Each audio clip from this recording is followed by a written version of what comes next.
En esta oportunidad meditaremos sobre el costo de ser discípulo y nuestra lectura bíblica se encuentra en Lucas 14 del 25 al 35, al cual daré lectura. Y muchas gentes iban con él y volviéndose les dijo: si alguno viene a mí y no aborrece a su padre y madre y mujer e hijos y hermanos y hermanas, y aún también su vida, no puede ser mi discípulo. Y cualquiera que no trae su cruz y viene en pos de mí, no puede ser mi discípulo. Porque ¿cuál de vosotros, queriendo edificar una torre, no cuenta primero sentado los gastos, si tiene lo que necesita para acabarla? Porque después que haya puesto el fundamento y no pueda acabarla, todos los que lo vieren no comiencen a hacer burla de él, diciendo: este hombre comenzó a edificar y no pudo acabar.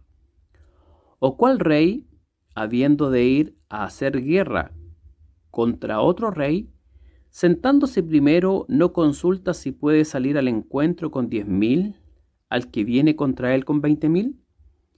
De otra manera, cuando aún el otro está lejos, le ruega por la paz, enviándole embajada.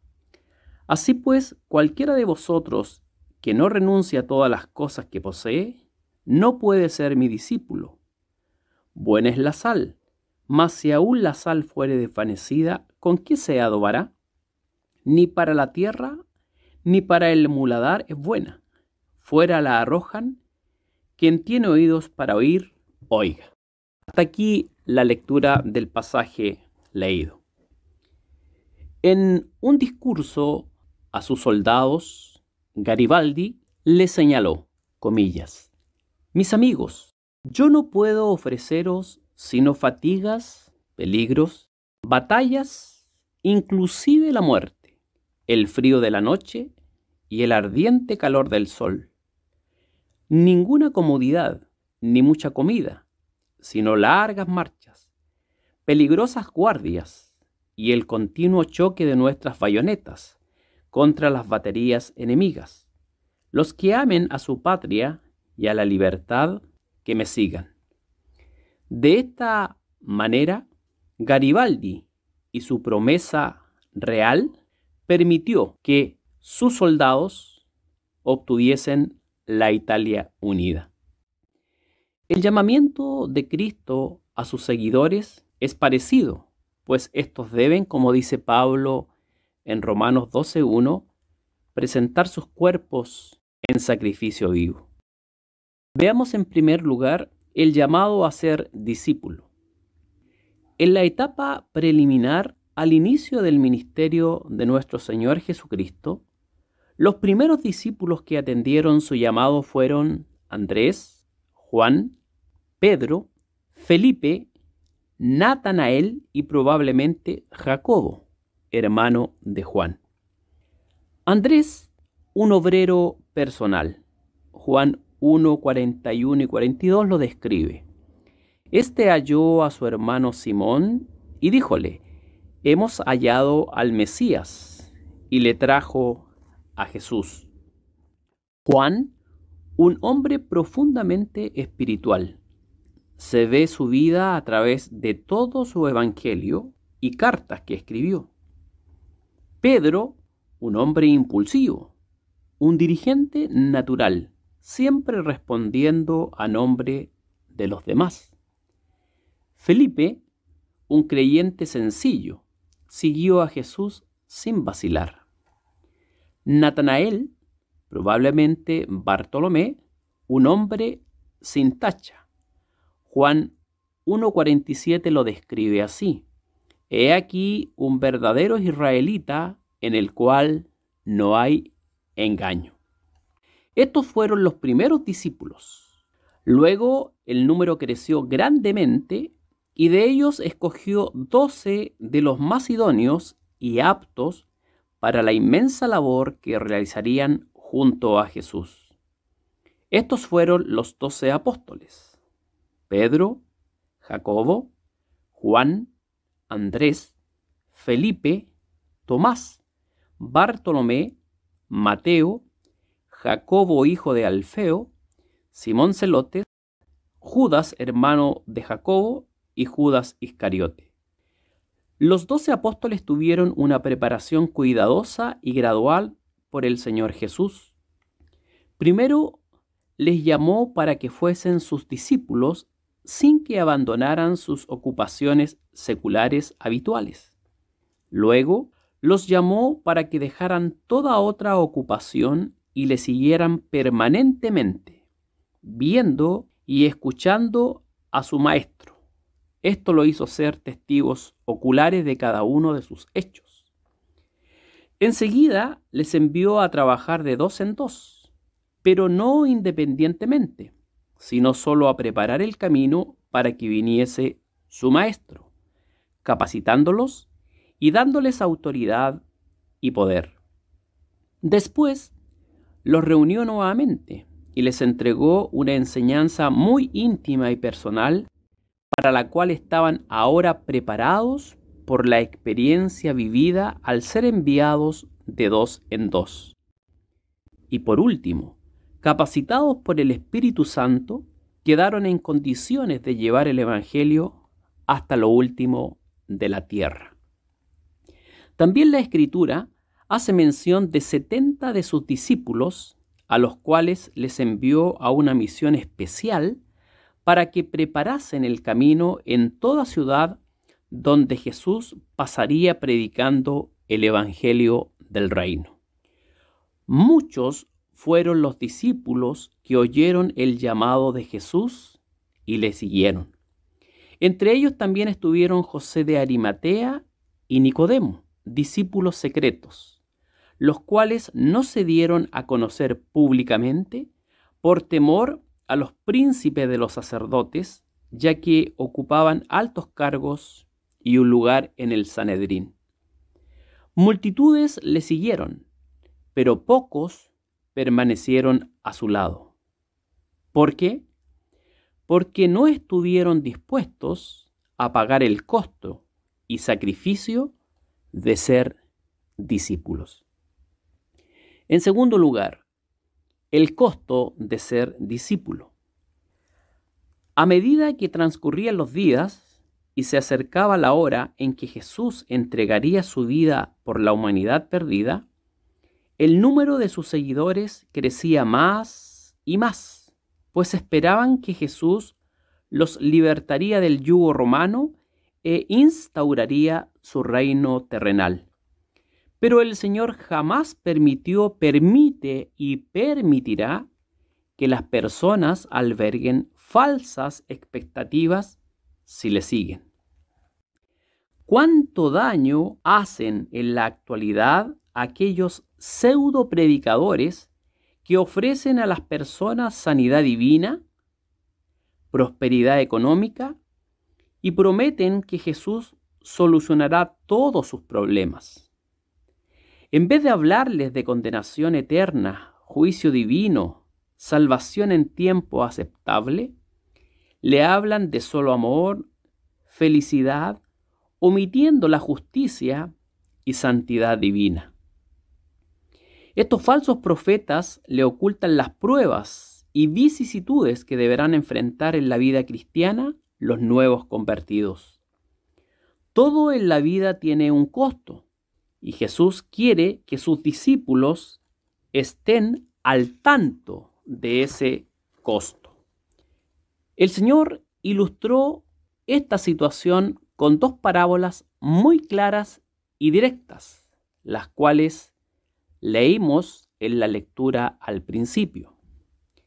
¿Qué persona queriendo edificar una torre primero prevé la planificación del trabajo, los gastos, las necesidades apremiantes, los materiales a utilizar, la ubicación, el tipo de terreno, el tiempo a emplear, el número de trabajadores, el dinero con el que cuenta antes de lanzarse a edificar? Porque después que comenzó a edificar, el trabajo quede a la mitad, inconcluso, ya que no tuvo en consideración demasiados gastos e imprevistos, tornándose inútil la construcción donde no se pueda vivir ni ocupar, además de la burla de la gente por la ingenuidad y negligencia del constructor. ¿O qué rey, antes de ir a la guerra, primeramente consulta a sus consejeros, estrategas militares y generales si cuenta con los soldados, las armas, las estrategias adecuadas para vencer, la probabilidad de triunfo para enfrentar a un ejército superior en número? Si no está preparado, previamente envía embajada al enemigo rogándole por la paz para que no haya derramamiento de sangre inocente, destrucción y dolor. De igual manera, Jesús advierte a aquellos que quieren seguirle que si no son capaces de aborrecer, entre comillas, a su padre, madre, hijo, hija, esposo, esposa, hermanos, bienes, comodidades, no pueden ser sus discípulos. Qué fuerte y chocante parece esto a primera vista. ¿Cómo entender este aborrecer? Este aborrecer, entre comillas, hay que entenderlo en comparación con el eminente e inmenso amor a Dios y a su Hijo. En comparación con tal amor, el amor natural debiese parecer odio. Dicho de otra forma más clara, Dios siempre debe ocupar el primer lugar en nuestras vidas. Debemos amarlo como declara la Escritura con todo nuestro corazón, con toda nuestra alma, con todo nuestro ser, con todas nuestras fuerzas, por sobre nuestros padres y parientes, por sobre nuestra profesión y trabajo, por sobre nuestros bienes, de tal forma que al escoger no haya duda ni vacilación. Inclusive, el amor a Dios debe ser más grande que el amor que le tenemos a nuestra propia vida. ¿Puede entender, amado auditor, que el costo que Dios demanda para seguirle es alto? Por eso muchos quedan en el camino, porque no están dispuestos a darle a Dios el lugar preeminente que le corresponde en nuestra vida, es decir, el primer lugar por excelencia. Dice la Escritura, porque cualquiera que quisiere salvar su vida, la perderá, y el que perdiere su vida por causa de mí, la hallará. Mateo 10:39. Y Jesús le dijo, amarás al Señor tu Dios de todo tu corazón, y de toda tu alma, y de toda tu mente. Mateo 22:37. Si alguno viene a mí, y no aborrece a su padre, y madre, y mujer, e hijos, y hermanos, y hermanas, y aún también su vida, no puede ser mi discípulo. Y cualquiera que no trae su cruz y viene en pos de mí, no puede ser mi discípulo. Lucas 14:26 y 27. Y el que no toma su cruz y sigue en pos de mí, no es digno de mí. Mateo 10:38. Hay que estar dispuesto a sufrir vergüenza, escarnio y humillación por el Señor. Eso es llevar la cruz día a día. Hay que estar prestos a que nos llamen canutos, puritanos, santurrones, intolerantes, estrechos de mente, haciendo burla de nosotros. Hay que estar dispuesto a que nos aparten y aíslen porque no compartimos sus ideologías y filosofías perversas. Si no somos capaces de cumplir estas exigencias pronunciadas por el Señor, no somos dignos de Él, ni de ser sus discípulos. Cuando Cristo pronunció estas palabras, su propósito no fue desalentar a presuntos discípulos o futuros ministros cristianos llamados al ministerio, sino inculcarles que no actúen por un entusiasmo pasajero o temporal, o solo por emociones del momento, o por formarse expectativas no acordes con el Evangelio. Lo que el Señor desea es que pesen quieta, sabia y cuidadosamente el costo del servicio en la obra de Dios antes de embarcarse en el camino de la vida cristiana, y que estén plenamente conscientes de lo que tendrán que afrontar o sufrir. En el aspecto práctico, el discípulo del Señor debe estar dispuesto a privarse del calor familiar y de la comodidad. La palabra cansancio y fatiga no deben prevalecer. La lluvia, el frío o el exceso de calor no deben entorpecer el predicar el Evangelio.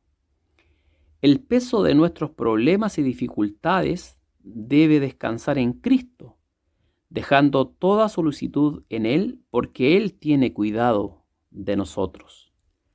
También hay que estar dispuesto a sufrir incomprensiones, desprecios y críticas, aún de los propios creyentes y familiares. La humillación y el ser ignorado por el entorno de personas con las cuales nos relacionamos forma parte del costo de ser discípulo de Cristo. Inclusive la soledad forma parte del ministerio de un siervo fiel, pero hay que proseguir la carrera cristiana.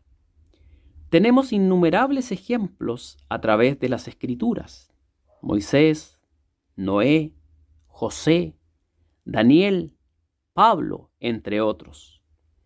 Hay que estar dispuesto a privarse muchas veces de cosas lícitas, como celebración de cumpleaños, aniversarios, calor familiar, porque Dios y su obra deben ocupar el primer lugar en la vida.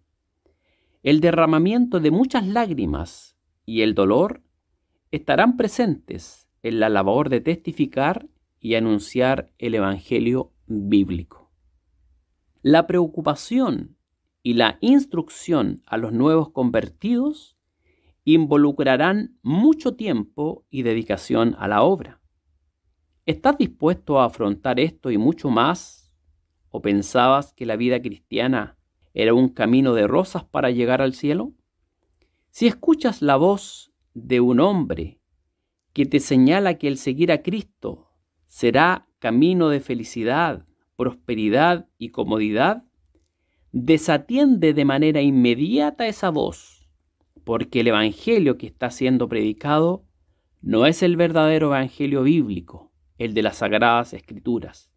No proviene de Dios, proviene de la avaricia del hombre, que busca usufructuar de aquellos ingenuos y despreocupados oyentes, a los cuales se les quiere engañar.